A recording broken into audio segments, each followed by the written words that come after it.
per pavasarį, per visus darbymečius tam, kad pabūtumėm kartu, kad pasikalbėtumėm, kad pasidalintumėm savo mintim tą temą, kuri, manau, labai reikalinga ir svarbi kiekvieno mūsų gyvenime. Nes apie tą pilietiškumą, apie įsitraukimą, apie gyvenimą vietoj čia ir dabar mes atsakingi ir turim galvoti ir spręsti visi kartu ir svarbiausia patys. Tai dėkodama, kad jūs susirinkote, neužimu laiko, nes tikrai dar daug kartų kalbėsiu. Linkiu produktyvios, draugiškos, bendruomeniškos, tokios demokratiškos dienos, kad jinai atsimintų ir įkvėptų jūs dirbti toliau. Ačiū jums visiems, o šiandien skelbia mūsų sueiga pradėta. Labai diena visiems. Iš tiesų labai džiaugiuosi galėdama Savivaldybių asociacijos vardu pasveikinti jūs šioje konferencijoje. Šiandien susirinkome kalbėti apie tai, kas iš tiesų svarbu kiekvienam iš mūsų, kaip stiprinti žmonių balsą ir dalyvavimą savo bendruomenėse. Ir žinome visi, kad demokratija prasideda ne tik Seime ar savivaldybėse, ji prasideda mūsų kiemuose, miesteliuose, kasdieniniuose sprendimuose.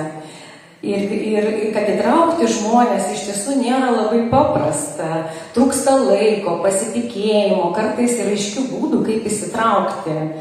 Todėl ši konferencija yra puikia proga pasidalinti patirtimis, išgirsti vieniems kitus ir rasti realius sprendimus. Gerosios praktikos pavyzdžiai rodo, kad kai žmonės jaučiasi išgirsti, bendruomenės tampa stipresnės, o sprendimai geresni. Labas rytas, mėly vietos bendruomenių, organizacijų ir seniūnaičių sueigos dalyviai, mėla Eglė. Nuoširdžiai dėkojame su kolegė Birutė Vėsaitė už galimybę dalyvauti kartu su jumis tokiam prasmingam renginį.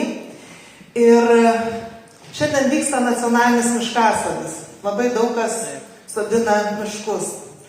Bet aš manau, kur kas svarbiau yra sodinti žmonių širdyse bendruomeniškumą, pilietiškumą, savanorystę. Ir tai darote jūs. Todėl nuoširdus ačiū Jums už įdedamas pastangas, už energiją, už entuziazmą, už pasiaukojimą ir už darbą Lietuvai, už darbą savo kraštui. Gražaus renginio, gerų sprendimų ir aš manau, kad kartu mes tikrai galime padaryti kur kas daugiau gerų darbų. Šiek tiek netikėta, nesiregistravau, bet be galo malonu tarti keletą šiltų, gražių žodžių. Iš tikrųjų, džiaugiuosi, kad yra tas susibūrimas, tas renginys. Manau, tikiuosi išgirsti daug idėjų, minčių, kurias galėsim panaudoti, kuriant ir palaikant jūsų tikslus. Tad linkiu gero, produktyvaus darbo ir visokeriopos sėkmės. Ačiū labai.